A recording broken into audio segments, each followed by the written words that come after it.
Hey, Andrew, are you there? Oh.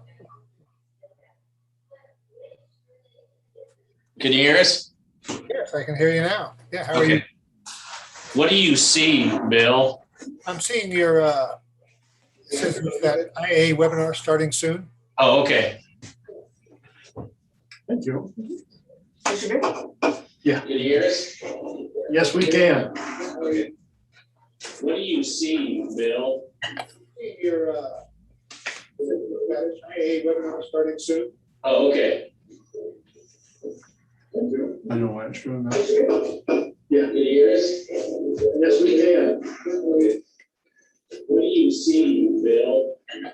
Your IAA webinar starting soon. Oh, okay. I know why it's doing that. Can you hear us? Yes, we can. It keeps correcting this.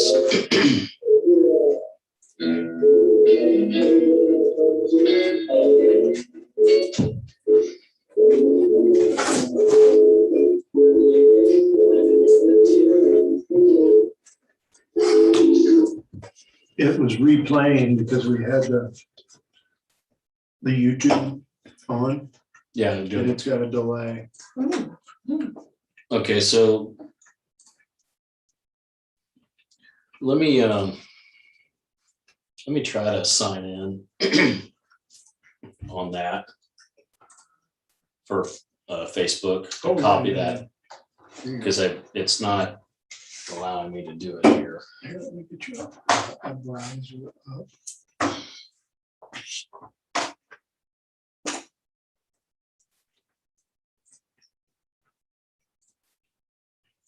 There you go.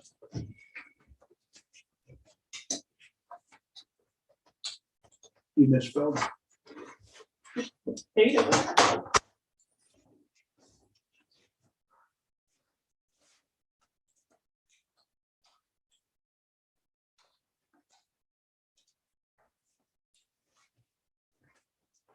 Andrew, you want a piece of pizza?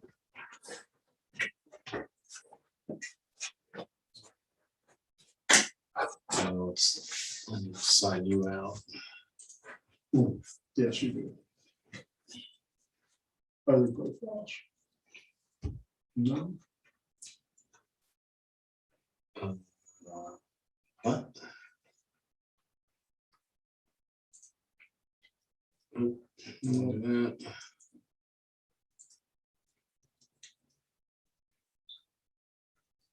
Is this in? I'm confused. Well, That's Google stuff. no. Don't close that. Oh, I'm in the wrong. Oh, Yeah, you sorry. went to There we right. go. There we go. There we go. Get away. Go away.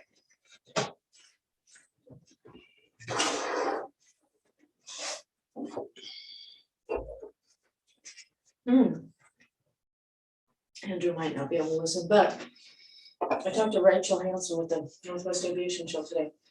She has a guy calling for her. Oh, happy guy. Hey, I'm calling about the Northwest Aviation Show. Are you guys thinking about attending? Well, yes, I've sent 2 emails and I'm trying to get a hold of Rachel. See, I don't receive my emails. Talk to Rachel.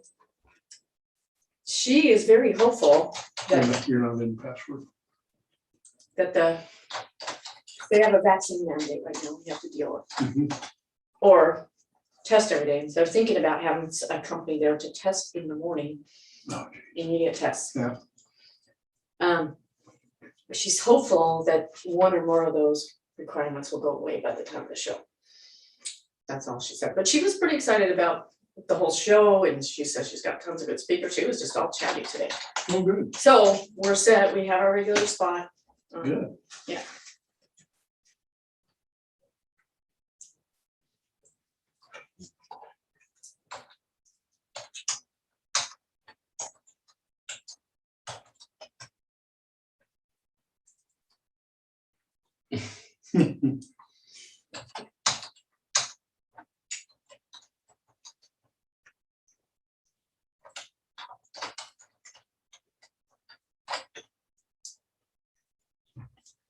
John, I hope to use a IAA credit card for this.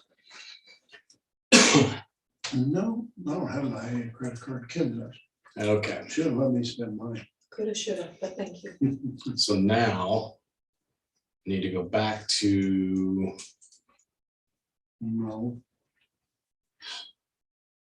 Need to go there. But you want to go to the IAA Facebook site, right? right, Facebook. no, I want to go to the YouTube site. So go there. What about if on the I closed it out Oh,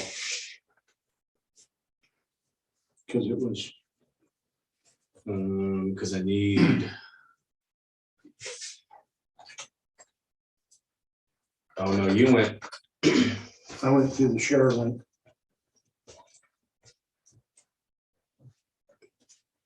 So go to more, no. live stream is there. So we just want to view the live stream. Yeah, there you go. Copy streaming link. That's what I want.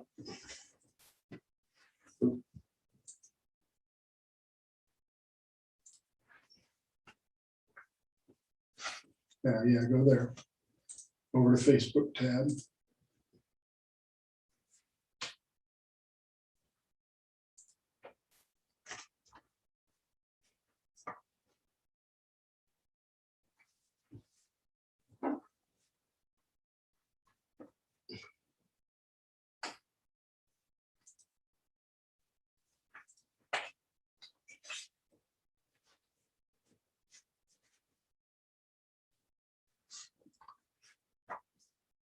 Looks like Krista did a really good job with this.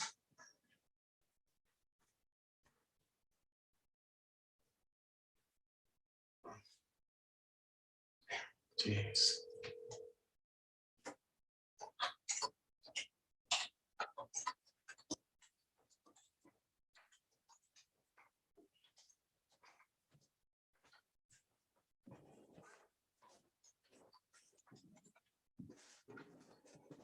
Another piece of that barbecue.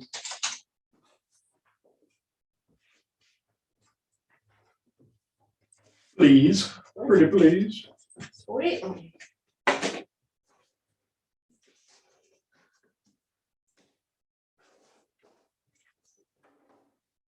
Thank you so much.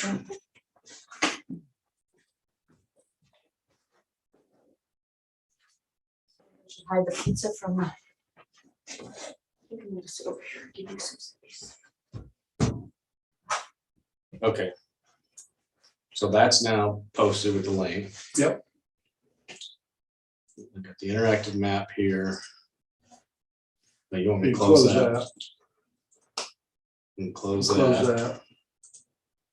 Close that. Close that. And close that.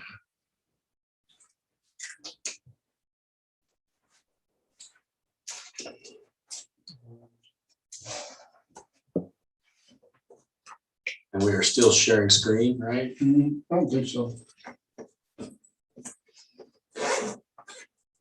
That, we need to, before you do that, don't do that. Go down to your PowerPoint. Right there. Open that one, move it back to, there you go, and hit from beginning. There we go. Now share screen.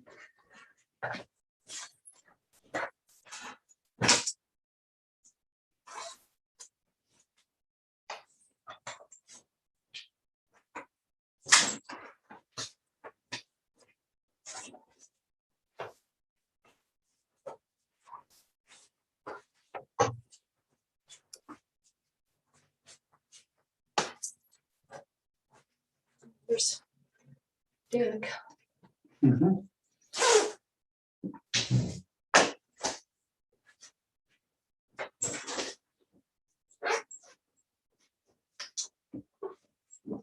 You did bring my own little special fund.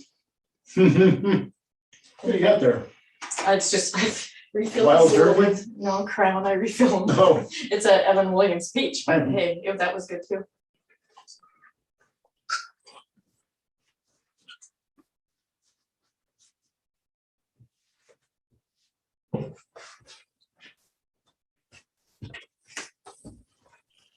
Okay, so there's our feed.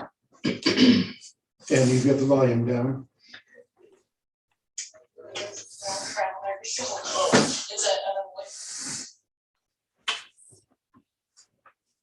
Are we not muted? No, we're not. There you go.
That would be me. Okay, so you need to turn I did. your Your mute. microphone and speaker. Test.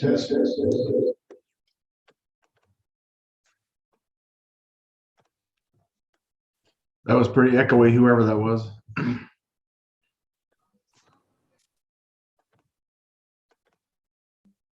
Okay. That was really bad.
Hi, guys.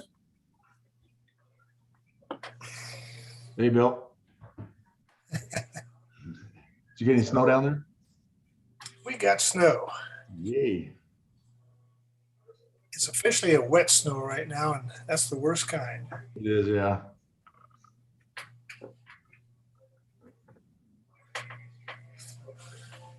How about salmon, Dick? You got any snow in salmon?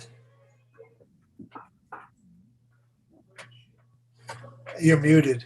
There you go. Yeah, we've been getting dumped on pretty good the last couple days. Great. It's going to be over tomorrow. Just checking. Can you guys hear me okay? This is Dave. Yeah. Real good, Dave. Sounds Thank good.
Is there a way we can see the names of the participants, Andrew?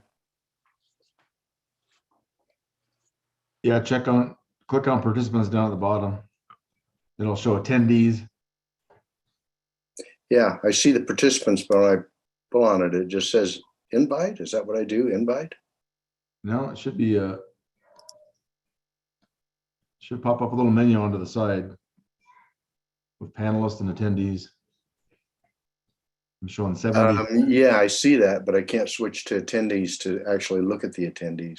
Click on attendees and it should bring them up. There it is. Thank you. There you go.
Well, Greg, what can the attendees see?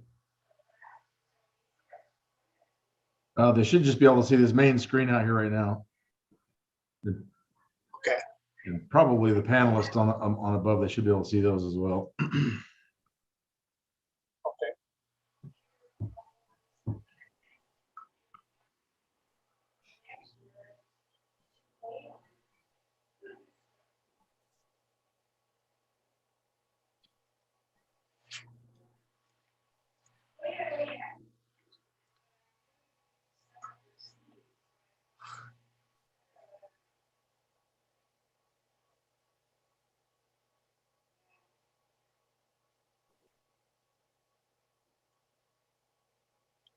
great.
Where is my? I'm gonna get rid of that. Which one do you want to share? None?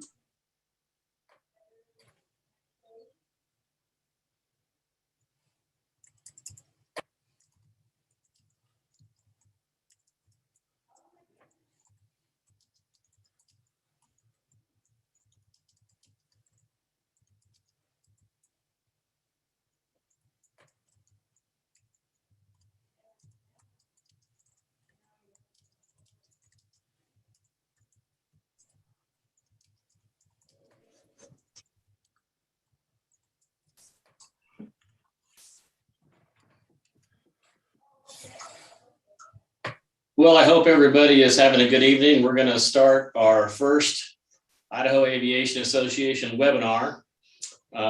We have practiced and we have watched our online courses as much as possible. So I seriously doubt we'll get through this without some glitch, but we're going to try. To everybody out there on the panelists, thank you for joining us this evening. We have a little technology issue we're trying to get worked out for one of our panelists, but we should get that resolved here shortly. As far as all the attendees, you are muted, so you don't need to worry about what's going on in your background. So noise is not an issue as far as that goes. Hopefully you can hear us okay. You should see a rotation of the speaker on the small screen overlaid on the PowerPoint here. So that should tell you, or at least show you who is actually speaking. You do have options in your menu bar to change the gallery style of the panelists, but you have to look at that on the top right of your screen for most of you. If you have a challenge or a question or something like that, we are monitoring the Q&A as well as the chat. Nadine is over here to my left. And so we are trying to monitor those and make sure we answer any questions or take care of any glitches. Panelists, again, thanks for coming in this evening and giving yourself an opportunity to discuss any items with the members. We're going to jump right into the agenda here. And thanks again for everybody joining us. So real quickly, you can see in our agenda, we're just going to have the introduction we just did. The first thing we're going to start out with is doing some survey questions. It's just a quick little drop-down menu, answer the surveys. We'll have those answers at the end of the webinar. As soon as we get done with that, I'll just kind of run through what the state of the IAA is and some of the financials and memberships. The district directors will then give us a brief discussion or comments as to their areas. We'll quickly touch on some of what the VP actions are of late, and then we'll talk about what the IAA needs here in the future. And then at that point in time, we'll open up the Q&A to all the attendees that are joining us, and then we'll just have a couple of quick closing thoughts. So we're kind of jumping right into this, and I'm going to go ahead and put up what's called a poll. Now this poll screen will overlay for all you attendees. It's just quick 7 questions, and this is just to give us a little bit of insight of how the IAA board is being perceived and how the IAA as a whole can do things maybe a little bit better. So I'm going to go ahead and initiate this poll. And panelists, you should be able to see that as well. Launch. And there we go.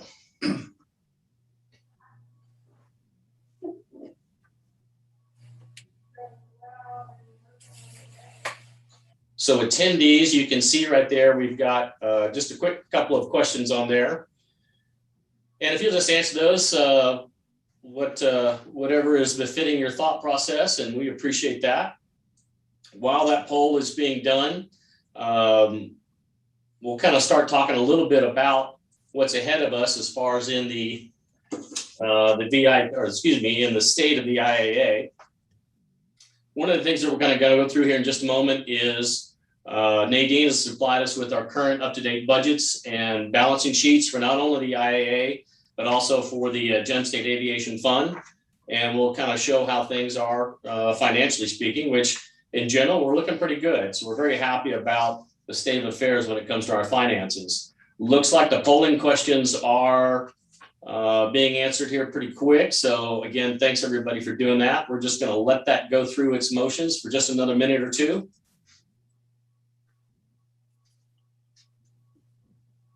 And panelists, if you could give me a thumbs up, if everything's looking good from your view, if you would, please. Awesome. Okay, great.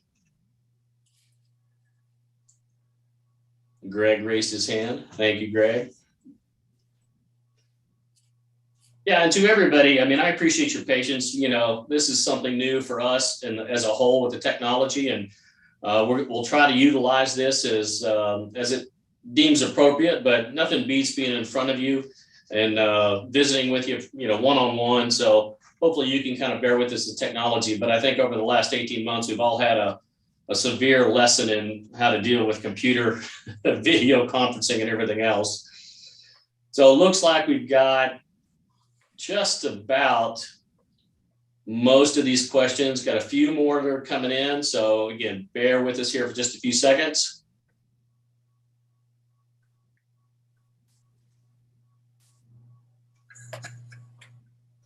All right, and while the last few people are going to be wrapping up that poll, thanks for doing that.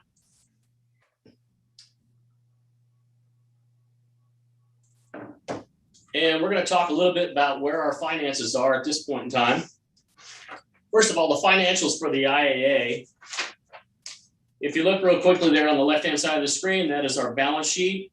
And again, I won't go through every line on them here particularly, but just to kind of show you that our total assets right now are about $95,000. When you look at our P&L from January of December for 2021, we did have a net income of approximately $25,000, which was extremely good given the conditions that we were operating in. So that had to do with a lot of membership increases and so forth, which I'll show you the numbers of that here in just a second. But the main expenses that we had in our financials was really just about website development. We spent about $15,000 to update the website, and hopefully you guys have enjoyed that and seen the benefits from that. We're going to also go into that just a little bit more here in a minute. But we just wanted to make sure that everybody understands, as far as our members, that the financials are disclosed on the website, and you can look at those in the history. But if you have any questions about that, obviously the IA is an open book. But the bottom line is our financials look really good going into 2022. And the chapters, so forth, each have their own individual balance sheets. So this does not include anything that the chapters retain. This is merely about the state board as far as the funding that we have. This next slide that you're going to see here, this is the financials for the Gem State Aviation Fund. This is the 501c3 that was initiated about a year ago. And this is direct for donations that people want to earmark for a specific project, as well as taking direct donations for the scholarships. This particular fund has done very well in its initial year. As you can see on this particular chart, we've got about $26,000 in income for this last year, and we're holding about total assets of about $34,000. Now, $17,000 of that is going to be distributed for our scholarships. And we'll touch on that here in just a moment. But our scholarship fund is looking really good going into next year. So we're going to be real excited about getting those funds back out to the members in order to be utilized for training, ratings, whatever the case may be in regards to the different types of scholarship programs that we have. So that's one of the big benefits to the membership dues and donations that we get, is being able to create these opportunities for you members to be able to utilize those funds. So very excited to see that. And Nadine, correct me if I'm wrong, but this does not include what we talked about earlier today, correct? Correct. Okay, so a bonus to this conversation is we do have an additional $6,000 coming in for the scholarship, specifically from our friends at the Sheprock Foundation. So very excited that they are participating with us again. But again, all those funds will be going back out to our members and pilots alike. So very excited about that. One of the things that drives obviously our financials is going to be the membership that we have as a whole. And if you look at this particular slide right here, you're going to kind of notice that and we didn't have 7 districts all these years. So some of these numbers might not be exactly 100% until we get to 2021, but we broke them out as best we could. But you'll notice real quickly that from 2014, excuse me, 2021, each one of the districts shows their gains overall. The at-large column that you see there at the top, that's typically going to be for out-of-state people or folks that just aren't associated with a particular geographic region. You'll notice there that overall right now we have 1,393 active members. And in this last year, 2021, we increased our membership by 369 folks. The year before that, 154, and the year before that, 111. And as you can see real quickly, just over the past 8 years or 7 years, every year that we've shown a very positive grade as far as our membership retention, as well as inclusions of new members. So very excited to kind of see these particular numbers. Part of the website development that we did allows us to now get the statistical analysis quickly and easily. And if you look right here on this particular chart, these are the active and inactives.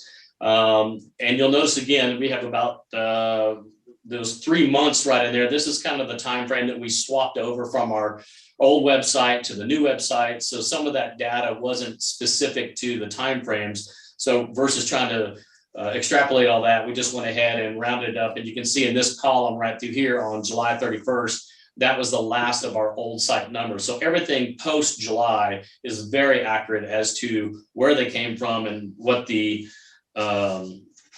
direction of those particular memberships was.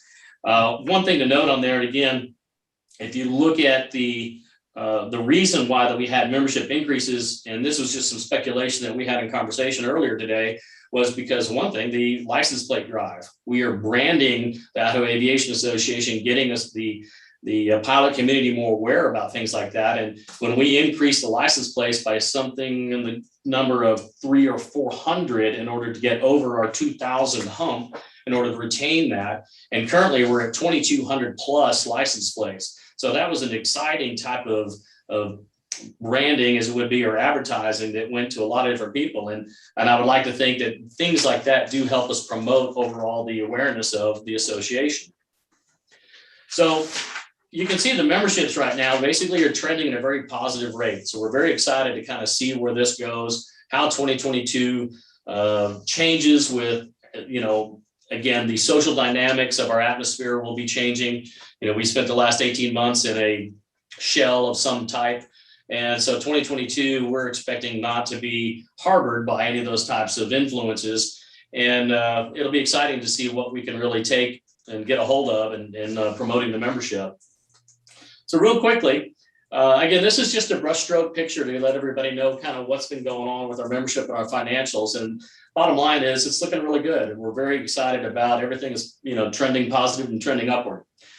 A couple of things that we've got going on. I mean, like I mentioned before, 2021 was an interesting year for us all. Let's kind of call that spade a spade. But 2022, we're going to kind of start looking and making sure that we do things as we've always done them. And that is in person, at the fly-ins, at the airstrips, at the chapter meetings, at the fundraising, at any types of the events and types of educational seminars. Those have all really been missing over the last 18 months. And I think we've really, gotten hurt by that. Maybe not so much in membership count and financials, but just in the interaction and how much we enjoy and what we like doing. I mean, it's fun to talk about planes, but it's a lot more fun to fly them and go to different places and visit with people on site versus webinars.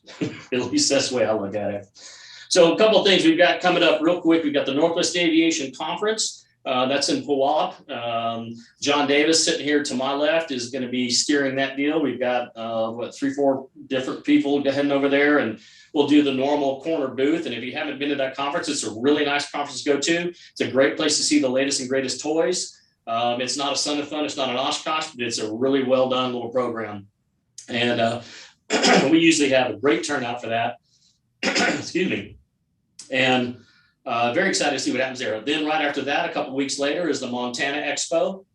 And again, we take the marketing booth that we created a couple of years ago, the new marketing booth with all the different pictures and everything. And of course, Bill Miller's playing on there, which is I don't know, it's very distinctive. So that makes for a great brochure. After we get done at the Montana Expo, then it'll be the Idaho Aviation Expo. The Hoffs have committed to doing the event this year. It'll be in May, I believe. We don't have the exact date, but they have committed that will happen. So very excited to go back over to Idaho Falls and be able to do that event. And we look forward to that experience. It's been 2 years since that event has been held. So I think they have got a lot of motivation to pull off a really big show. One of the things also that we'll be trying to get back to, and Aaron Hassemer took over the activities, which was our dear friend Jerry Talisner's position, who took care of that for quite literally decades.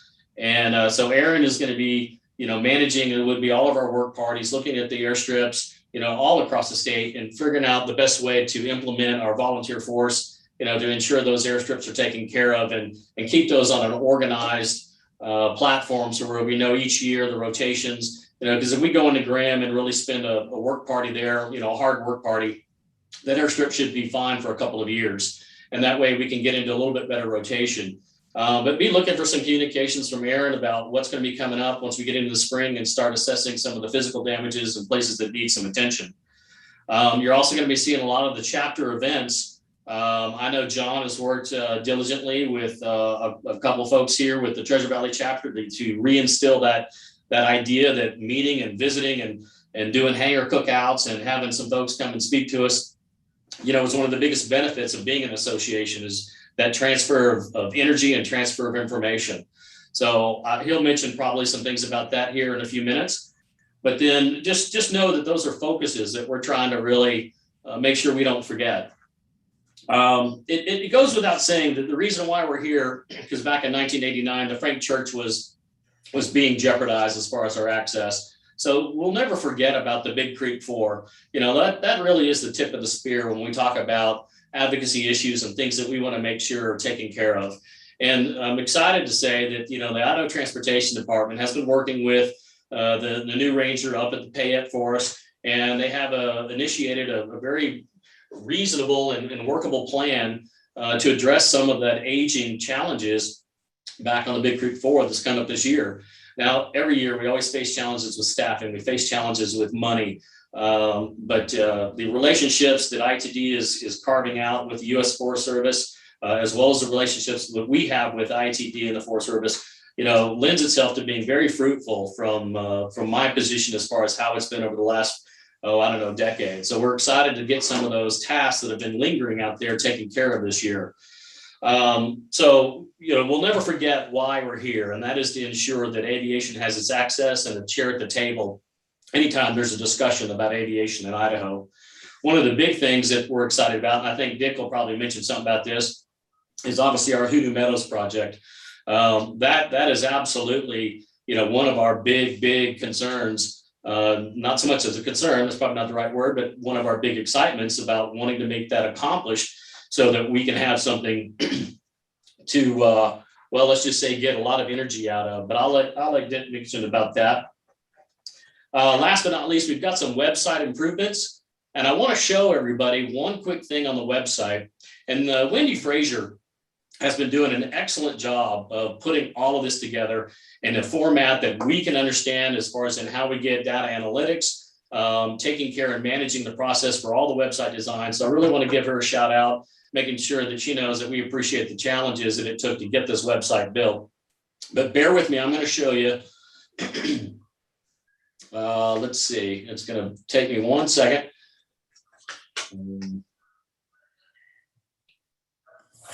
Greg or John. Here's me. Down lower left. There we go. Okay. So I'm going to share this screen with you. And one of the things that changed on our maps, and let me do this real quick.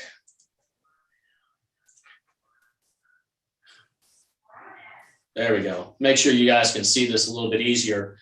If you look right here, when we have these maps up, you can see how much challenging this was visually because of all the little icons and everything else on there. Well, one of the improvements that was just completed,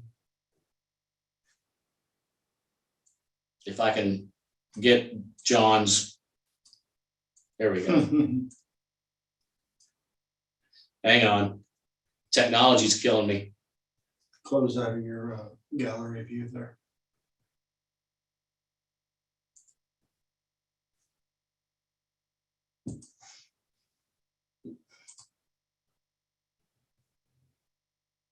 Well, now it won't do it. No, there's your search bar right there. There we go. Okay, so you'll notice here's the little trick I want to show everybody.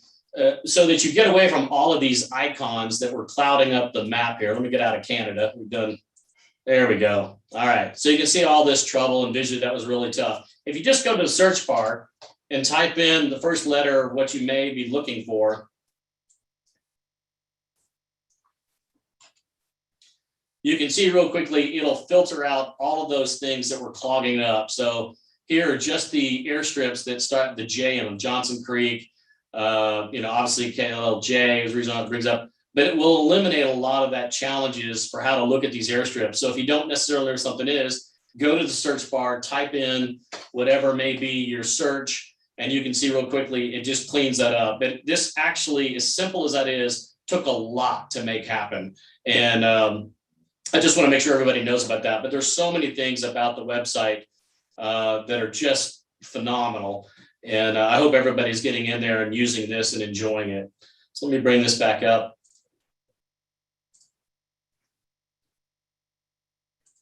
Okay, but that was the only thing I really wanted to show you specifically. It's just a little trick that I don't think a lot of people knew about, how to make that map more functional and usable. But other than that, I hope everybody's enjoying that website. We certainly look for any comments from our members as to improvements that we can make there. So any types of suggestions and things like that, obviously, we want to hear from you in respects to anything that you see on that particular website.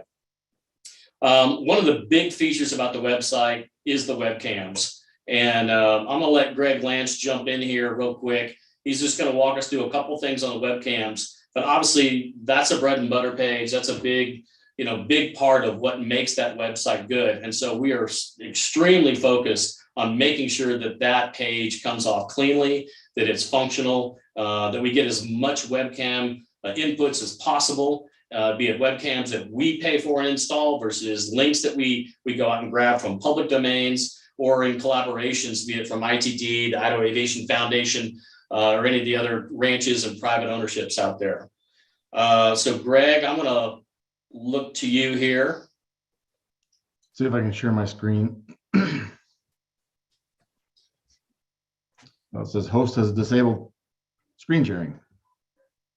I'm sorry, what? You have disabled screen share, host. Oh, I have to disable. It's already disabled, but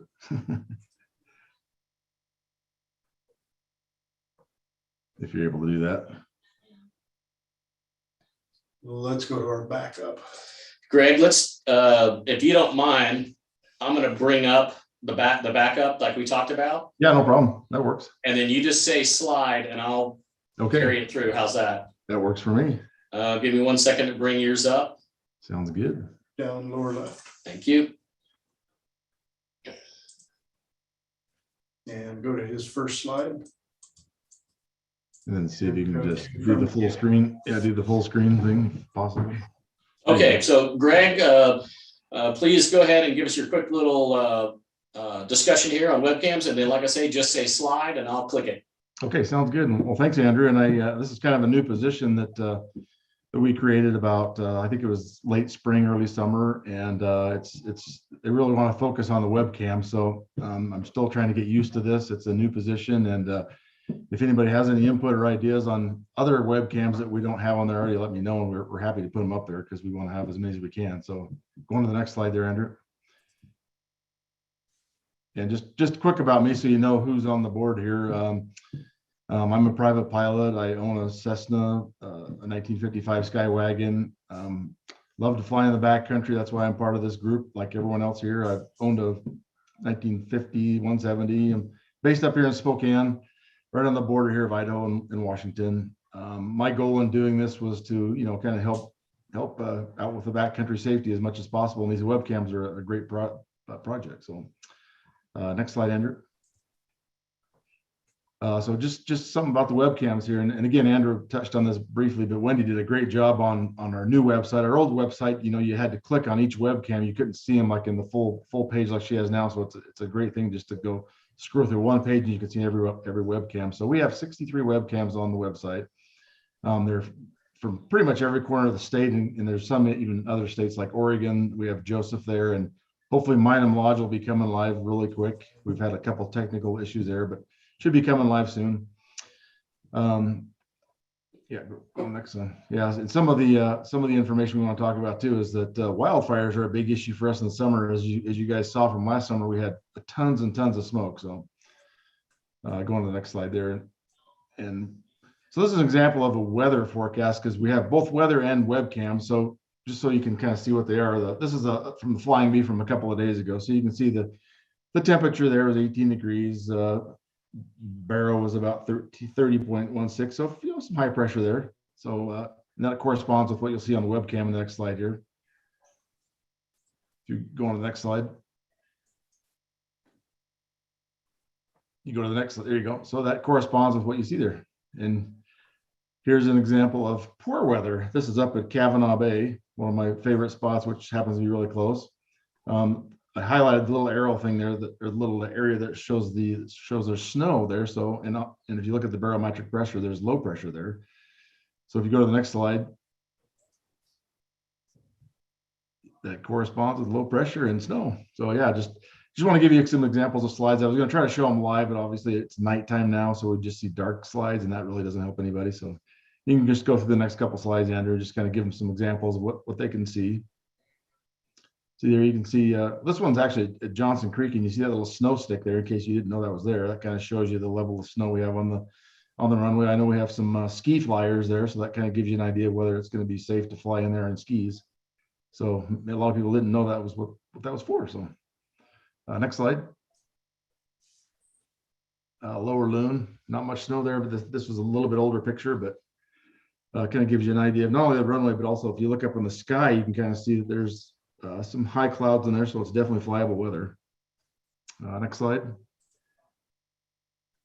Here's an example of some really, really poopy weather up at Moscow Pullman from a couple of days ago. So you would not want to fly in this. So again, this is the advantage of looking at your webcams, and it's not only where you're going to be going, but sometimes it's like if you're not going to that airstrip, you might be traversing across the state, and you might just be able to look at these webcams and get an idea of what the weather's doing in different parts of the state. Next slide. Yellow Pine, again with flyable weather there. So next one. Good weather there in Stanley. It's beautiful. Next slide. And Andrew talked about some of this, but what we got on the burner for 2022 and beyond is we have Minam Lodge we've been working on for a while in Oregon. If you've ever been in there, it's a great little spot right next to Red's Horse Ranch. I'm hoping that's going to be going live soon. Lazy H is something we're kind of got on the back burner. We're trying to work on. There's some interest in putting one at Council, if anybody's in that area.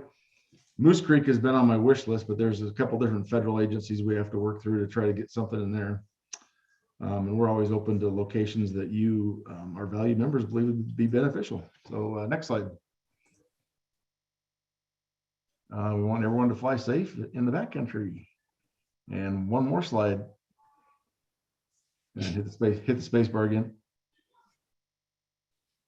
Space bar. Oh, Oops, hang on. too many cooks. Just hit your back button. Keep Your back arrow. Hit your back arrow. I don't know where it is. There we go. There we go. Yeah. Just to get everyone excited. This is up at Kavanaugh Bay. Just to get everyone excited about it. I don't know why it's slow motion like that, but got to show a flying video. And I don't know why it's all spotty like that. It wasn't in my video, but anyway. Again, if anybody has any questions, I'm always looking for more webcam locations, and we want to look out for our members and make sure that we can have a good, safe flying in 2022. That's all I got. Thank you, Greg. Appreciate that. And obviously, it takes a lot to make these webcams not only work in general, but just to keep them managed and keep an eye on them, because they do suffer a lot of environmental challenges out there. Let me pull this back up here.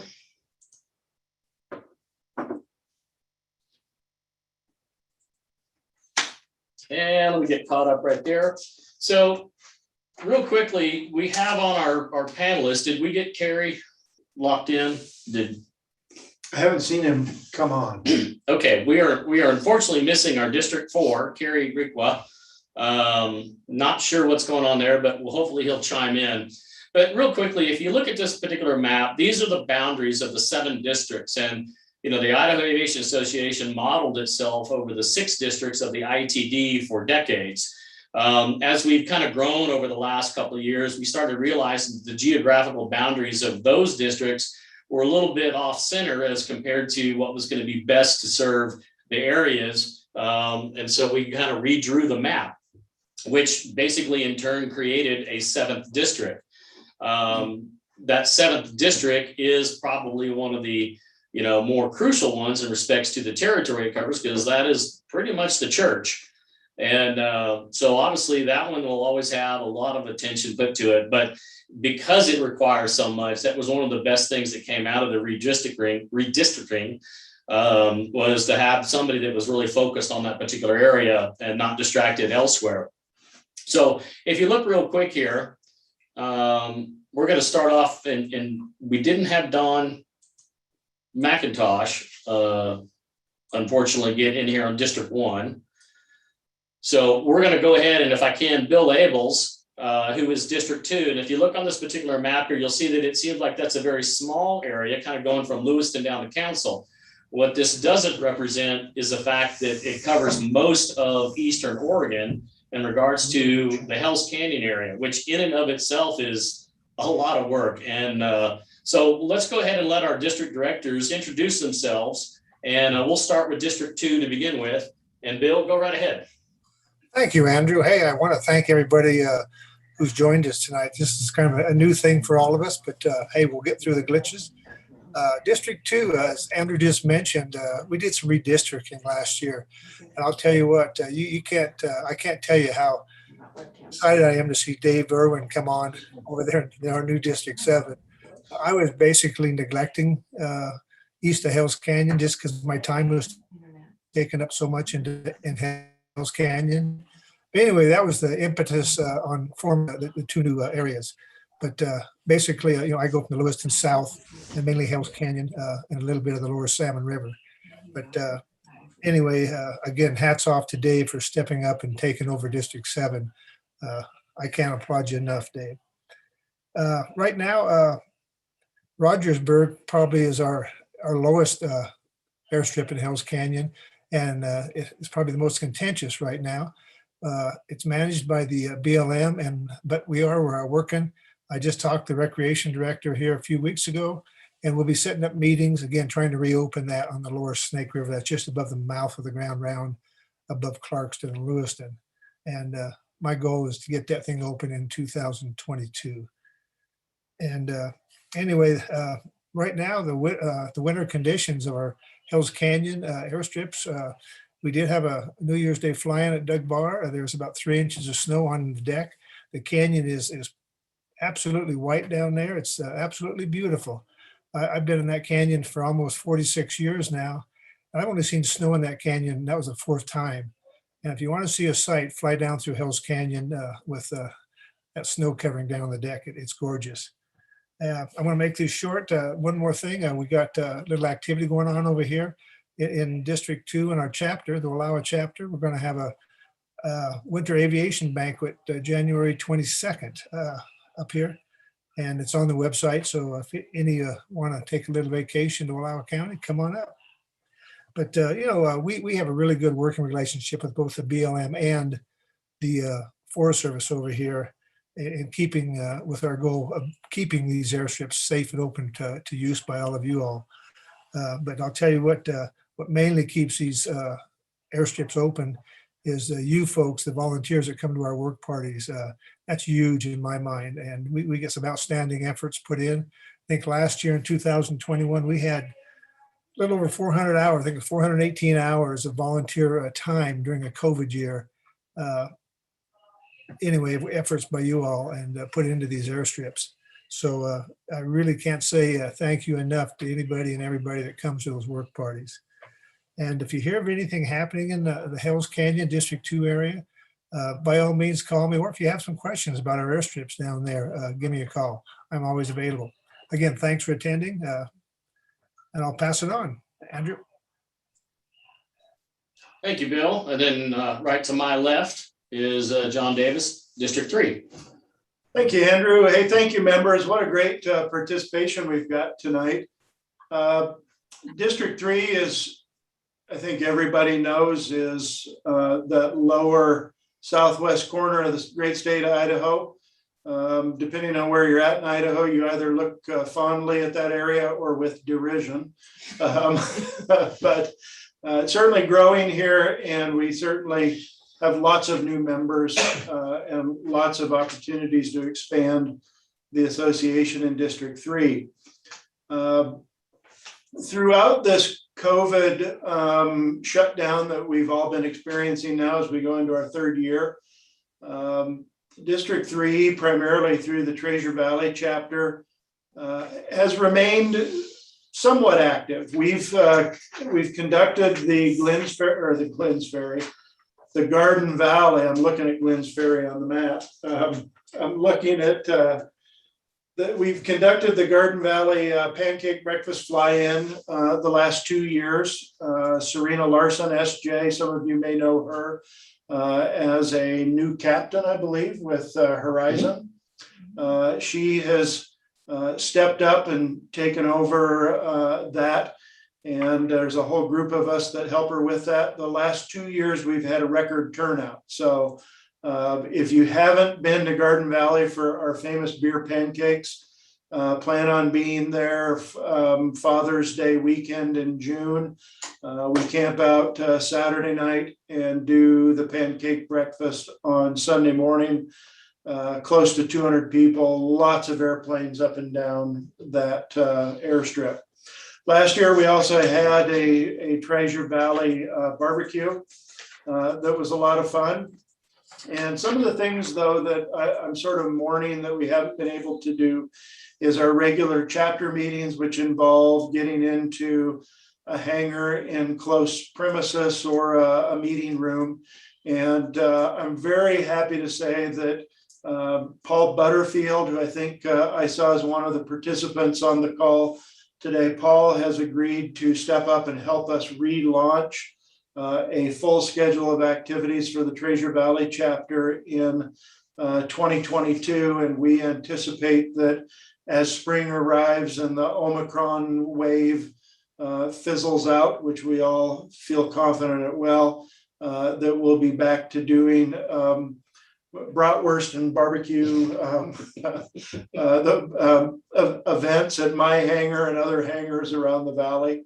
Some of the other things that we're doing, those that Greg mentioned, I know that council is in District 2, but Bill and I sort of gang up on that because it's close to both of us. But we're helping out. I'll be attending a meeting in late January to help get a webcam installed up there.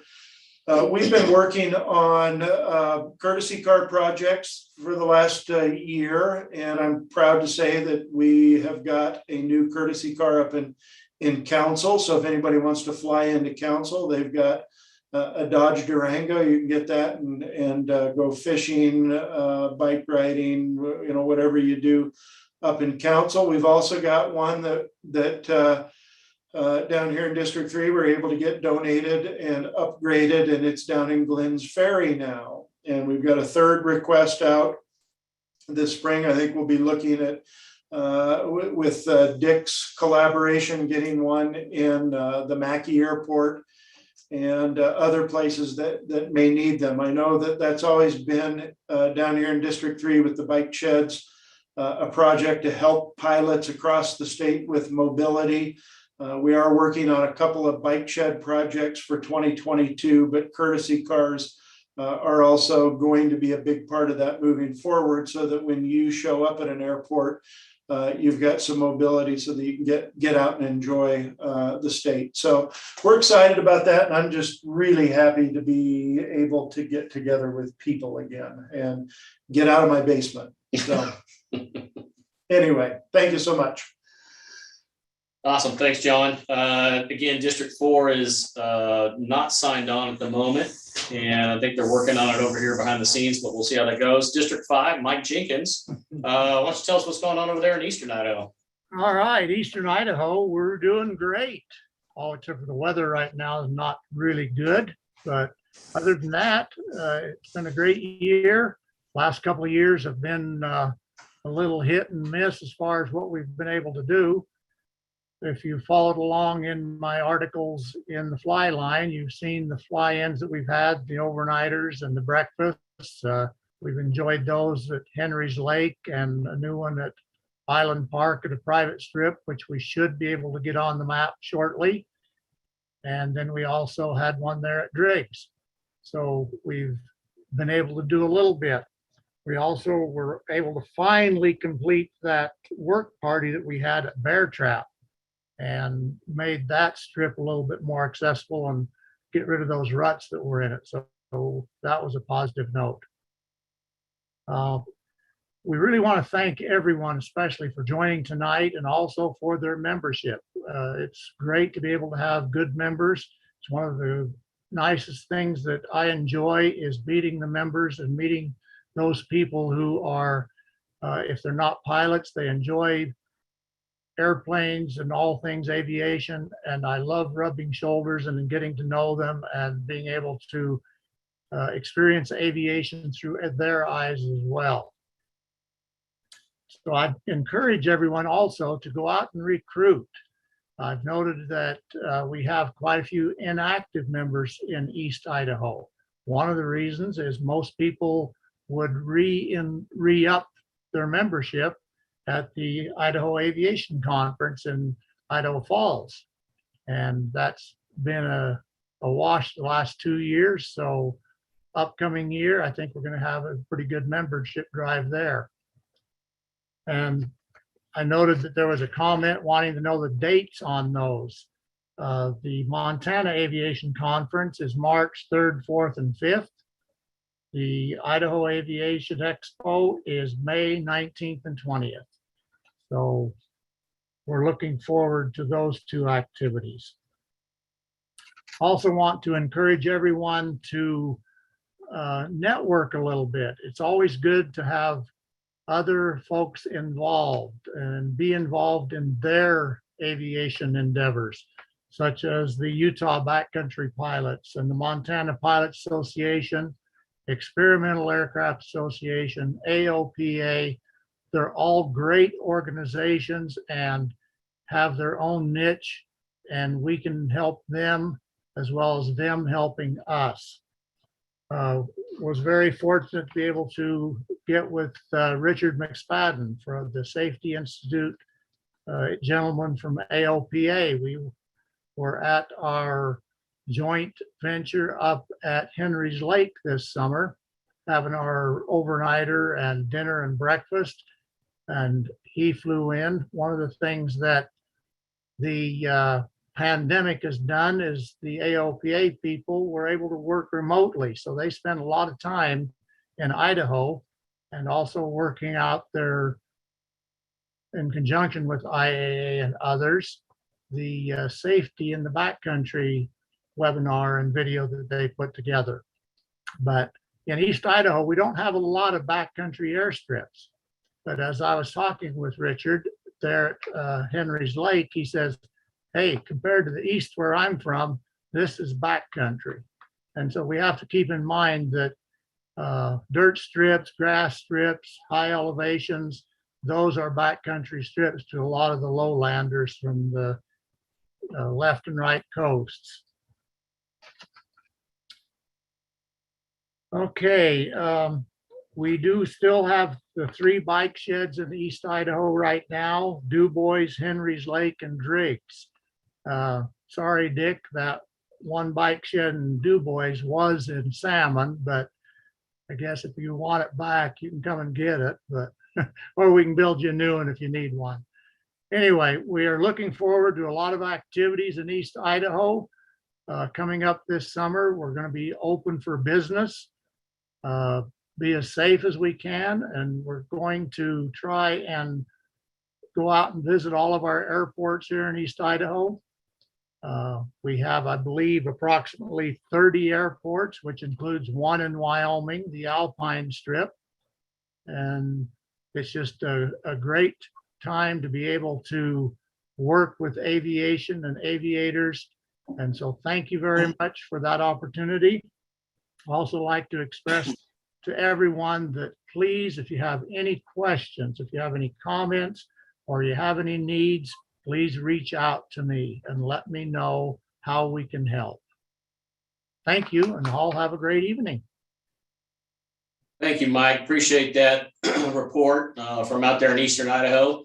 And Dick Williams is in District 6. He's based out of Salmon. He said he was going to be in Hawaii, but that doesn't look like Hawaii.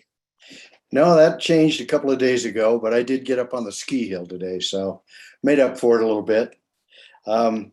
Thanks y'all for joining us this evening. I'm going to beat the membership horse a little bit here as we get going.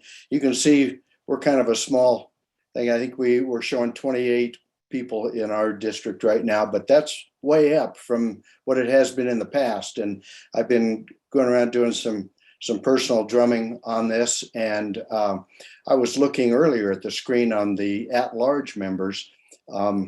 You know, my son is one of those, and he was trying to change to my district the other day and was having a little issue. So we may have to get some help on that. But if there are people out there in that big at-large group that want to be a little more interested in Hoodoo or what we're doing over here, or just want to be part of our little group, we'll gladly steal you away from at-large and you can join District 6. So have at it there. Anyway, membership is key to this whole organization, and it's just really pleasing to see the growth, and we want it to continue. We're gonna one of the things we can do with this new website is now the district managers can get emails, all the contact info for their particular members. So with my group being kind of small, I've already built an email list just for those people.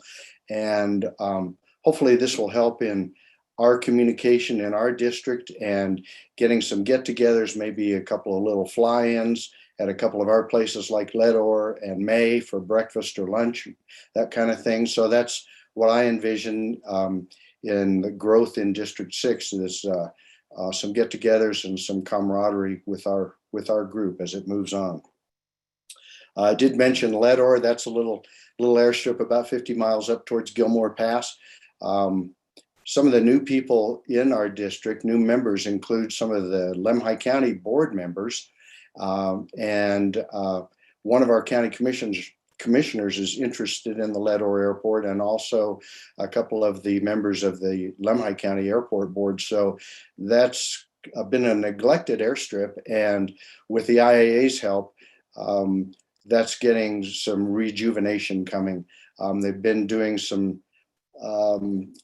land surveying and trying to straighten out some issues with private land right around the airport there.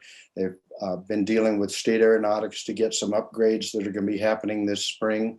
And there's a couple of nice little restaurants right there within walking distance of the airstrip. So there'll be more coming out on that this spring when we can get some of those upgrades going. Good little place to fly in and have breakfast. Also a beautiful little grass airstrip between Chalice and Salmon called May. Right across the street, there's the Cowboy Cafe. Check its hours for operation, but they've got a great burger there, and a real nice long grass airstrip hardly anyone knows about. So I know you're all interested in Hoodoo. That's in my district, and we continue working hard to get some progress there with the Hoodoo airstrip. For those of you who don't know, it's been 30 since that airstrip was basically abandoned, and the trees have tried to take over there. And when it was active, it was the highest airstrip in Idaho. So little over 8,000 feet. So it could be kind of a neat little flagship airstrip when we get it back. I still have high hopes for it for this coming year. I've had a long history with the Forest Service, and I know how difficult it can be to deal with them at times, but we have a lot of help. This is a joint effort, not just the IAA, but we have the ITD, Dan O'Connor, and we've got Fish and Game, we've got the RAF.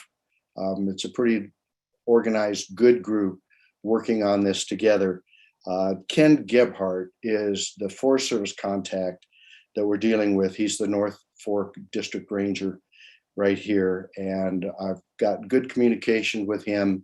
We're talking on a regular basis. He was busy with all the fires, and we had hoped to have a meeting in December to try to get some dates pinned down better. And he asked for another month or so. And I just saw a message from Dan Connor with ITD saying that it looked like maybe something was going to happen next month. I was hoping maybe this month, but we're going to just stay on that. The Forest Service wants to do another little NEPA study on it. It should be a small one. It will involve another public comment period, probably. And Gebhardt is concerned about his time frame and his people who need to make that happen. And we need to push pretty hard to make that happen this spring so we can get up there and work. And that's my primary goal with Hoodoo. Also saw a message here about a webcam at Hoodoo. That's a great idea. I know nothing about the logistics of that, but I saw Greg chime in on that. If we can make that work eventually, that would be pretty awesome. Please let me know if there's anything I can do in District 6, or you have any questions. Please get in touch with me, and I'm happy to be a part of this group. That's all I've got. Andrew, back to you. Awesome, thanks, Dick. I mean, obviously Hoodoo is something we're all excited about, and so all the updates on that one are appreciated. And then we go into our last and final district, 7, the newest district, and Dave Irvin, who is actually over in Montana, is able to kind of keep his eyes on that one. Dave, why don't you tell us what's going on over there?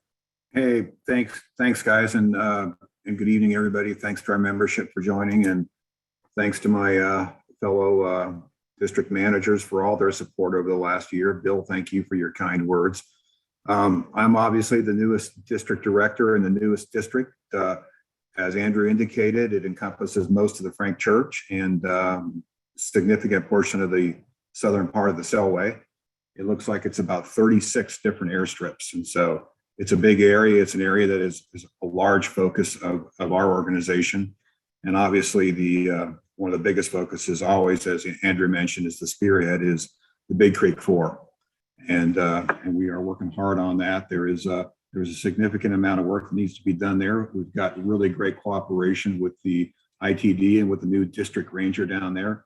Although it doesn't seem like it from the 30,000 foot level, they are making progress. The most significant issue right now that is being dealt with is the removal of selected trees across the creek in Simons. And our plan right now is that those trees are targeted and will be removed hopefully around May of 2022. So that is in the works, and we hope that will happen. It's probably 2 years overdue. I know that for many, that airstrip has become functionally really unusable, except for helicopter traffic and maybe if your name is Dick Williams. But other than that, that's where we're at. That we did get the mule team up to Chamberlain Basin this year. They're on a 5-year rotation with a number of airstrips, and they were there. They did a great job. We had a really fun fly-in at Smiley Creek. It's the straight tail, second annual straight tail fly-in that kind of has turned into commemorate Jerry, which most everybody knows. His widow was there this year, and as you can imagine, there wasn't a dry eye in the house, and it was a great barbecue and a great camping experience.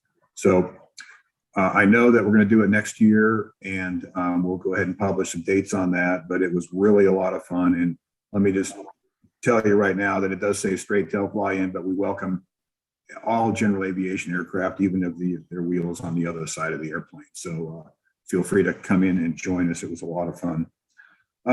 Also, with the increased activity in the backcountry, and especially in the Frank Church with all the smoke and the TFRs and everything else, unfortunately, we did have a number of accidents this year involving Moose Creek, Sulphur Creek, Mahoney, and most of you know, unfortunately, near Bernard, there was a fatality. So I just encourage everybody to make sure they're up to date with their equipment and their experience before they venture into the backcountry and do the right thing and get instruction if you need instruction. So that's where we're at with that. I appreciate all of the members that have reached out to me over the last year and welcomed me into this new position and this new district. I appreciate the pilot reports. We got one of our members that contacted me from McCall that him and his family went into Mahoney in the middle of the summer and did a large scale trash cleanup and replaced the windsock on their own. And that's the kind of thing that just makes all of us look good and really helps all of us collectively. So I think Andrew had mentioned earlier also that we're going to be moving into some work parties this year. We had a great work party at Bernard, and Greg Lance, I know you flew your 180 in there and camped, and that actually went really well. And that was in May. We dug out a new pit toilet for the airstrip and did a lot of airstrip maintenance. So that went really well. And we're going to have more of those this year. So I look forward to meeting all the members as soon as we can get through this COVID issue and get out and get, meet in Idaho at Idaho Falls for that fly in, and also probably have some others over the course of the summer this next year. So looking for no fires, no TFRs, no NOTAMs that are going to restrict us, and looking for a great flying season. I'm over in Stevensville, about 42 nautical miles northeast of Moose Creek. So if you ever get over in this area, 32S, drop me a note and let's go have a cup of coffee and get to know each other. So Andrew, back to you. Thank you, everybody. Thank you, everybody. Awesome. Thank you, Dave. Appreciate that. Yes, sir. Yep. We've got, like I said, unfortunately, we did not get our connections coordinated with District 1 and District 4.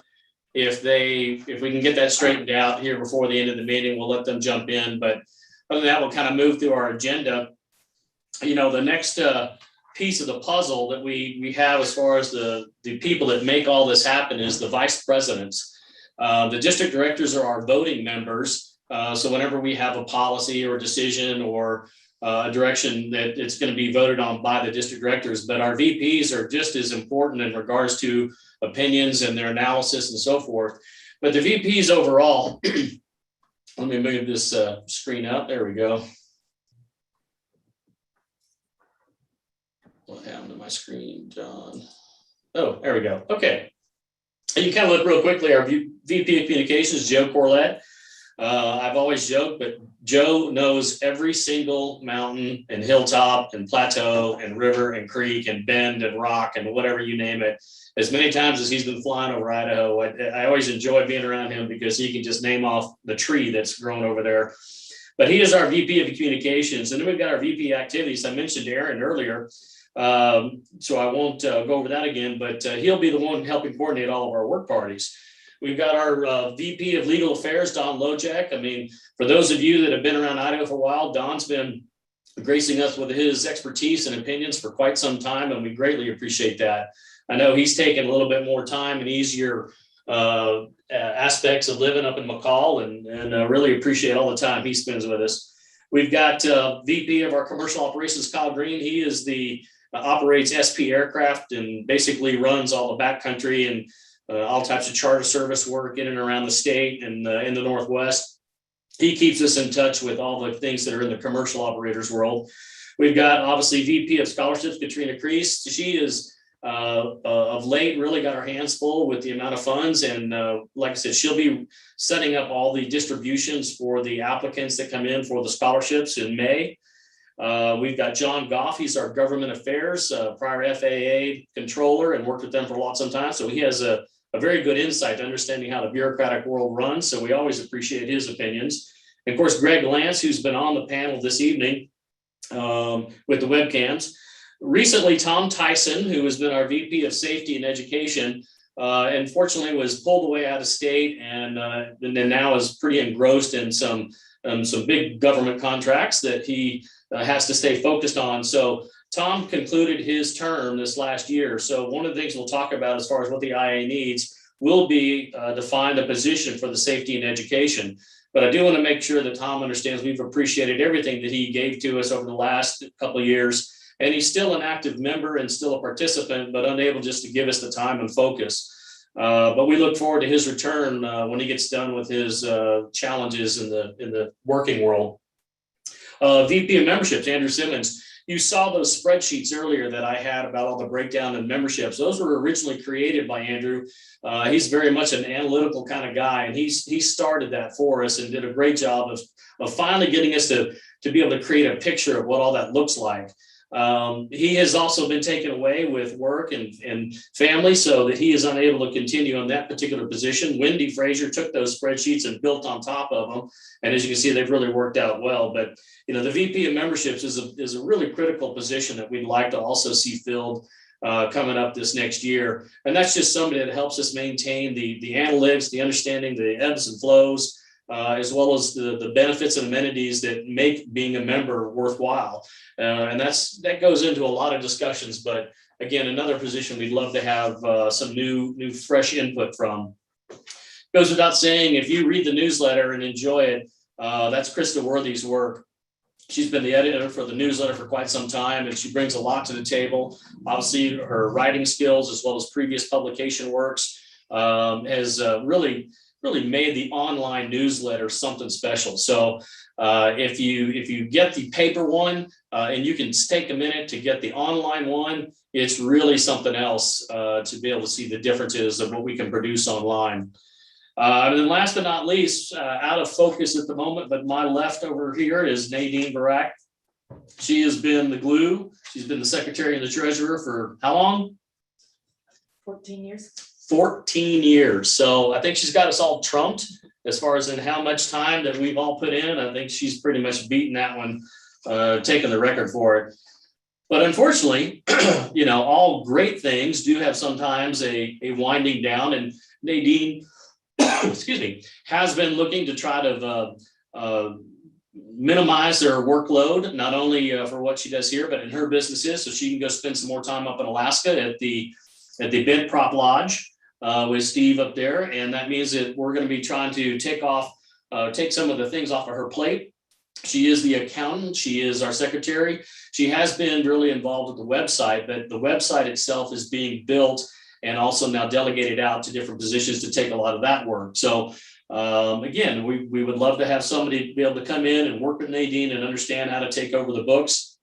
It's not overly complicated. I'm sure if you're an accountant, you saw those spreadsheets I put up, or excuse me, the balance sheets, you realize that it's not that involved, but it certainly takes somebody to pay attention to it.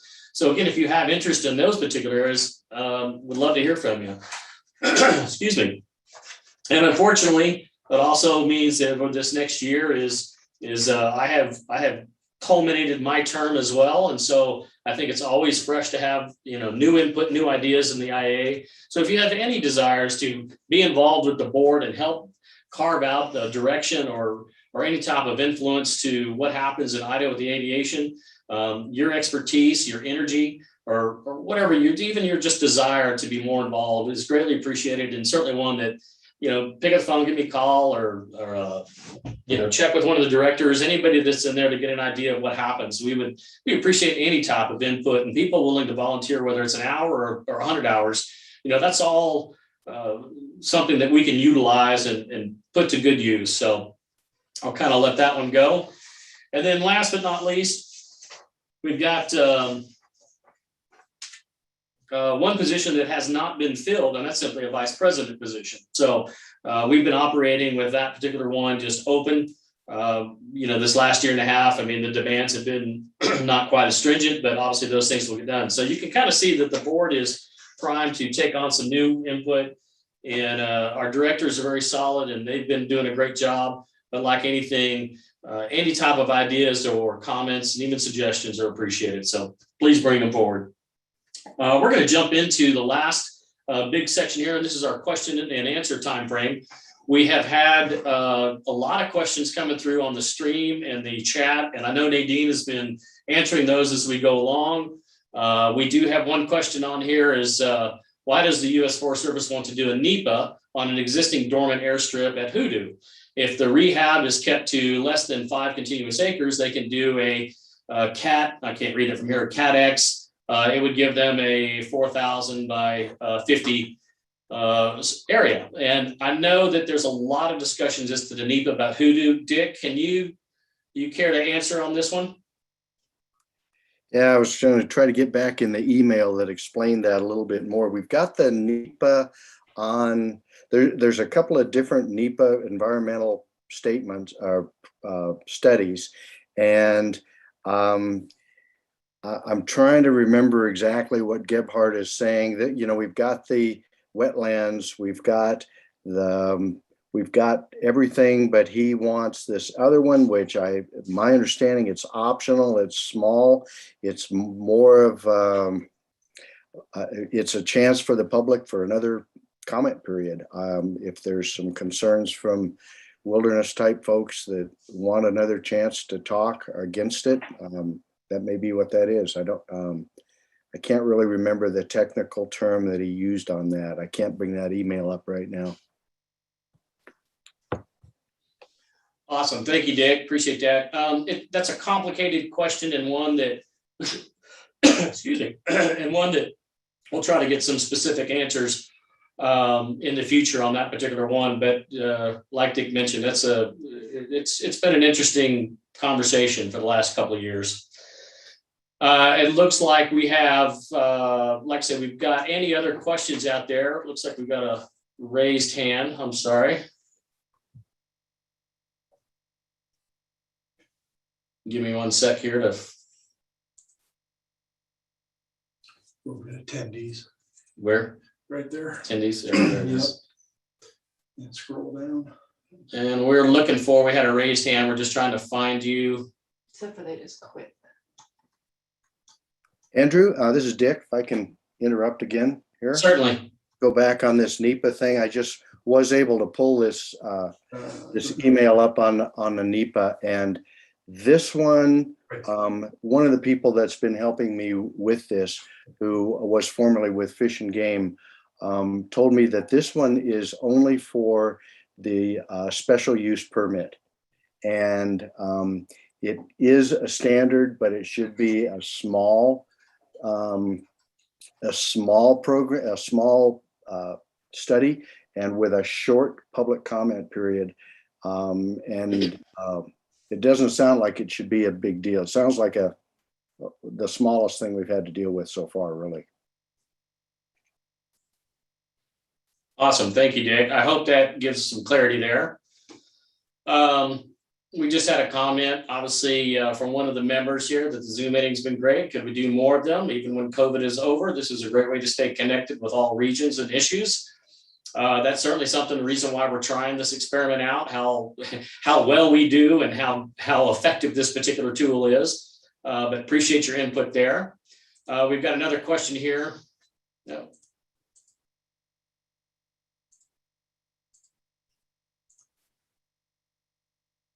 Okay, that is all of our current questions. Do we have any other questions out there that you guys would like to ask specifically to the directors or to any of the VPs or anything of that sort? Please feel free to go ahead and submit those.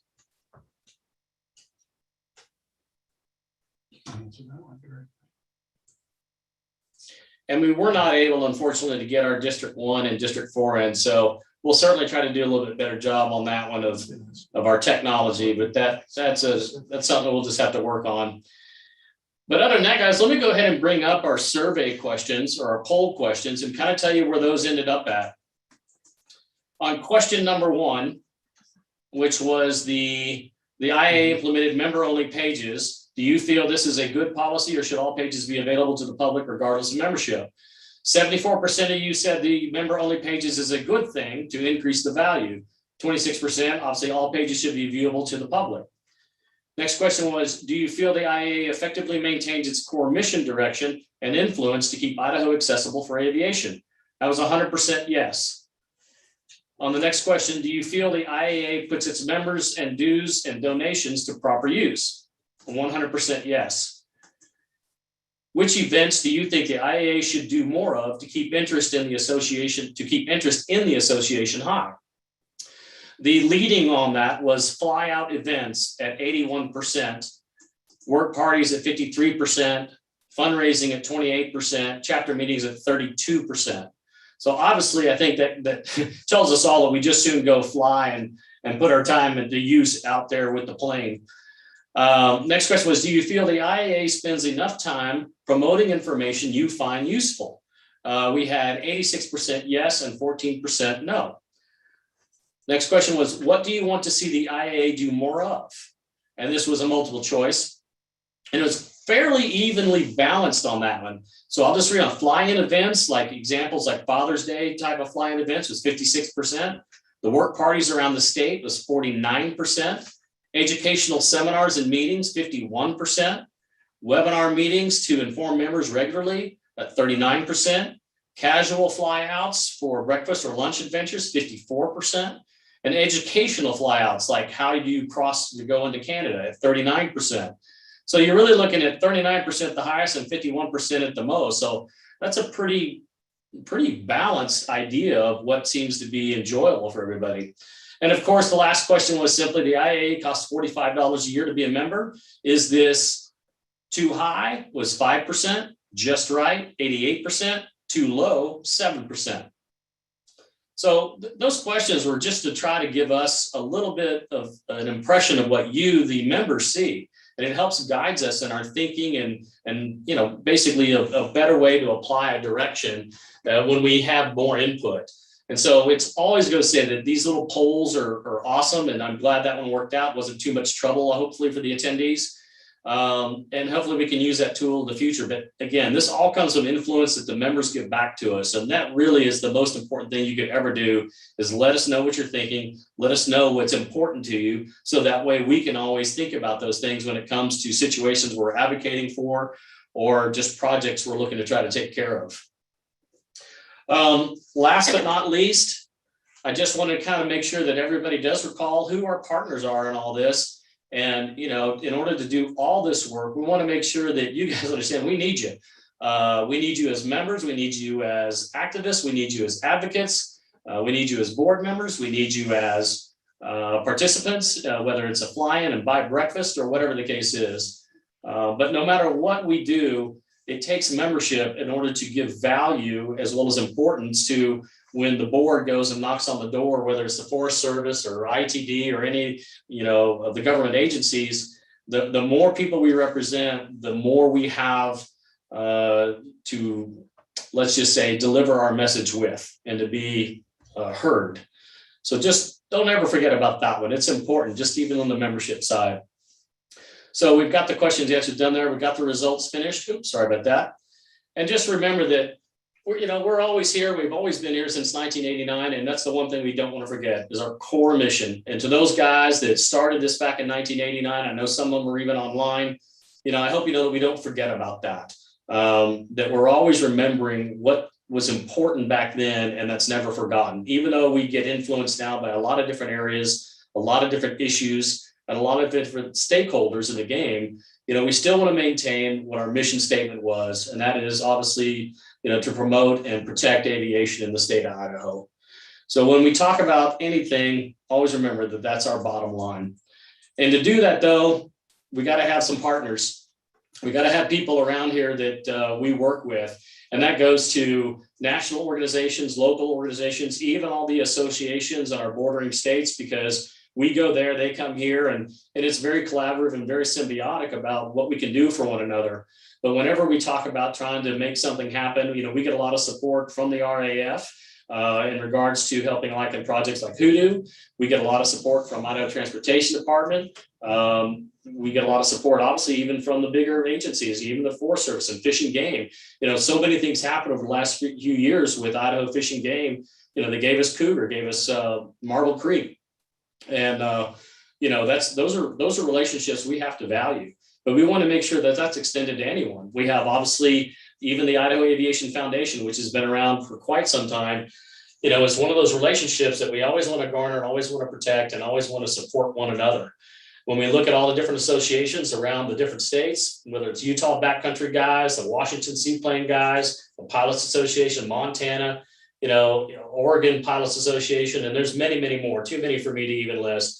When you're out in those other states and you interact with those folks, take the time to learn what they're doing. They're all a little bit different, but we're all doing the same thing, and that is enjoying flying and making sure that we're advocates to protect access for airplanes in places that a lot of people would just soon as not be.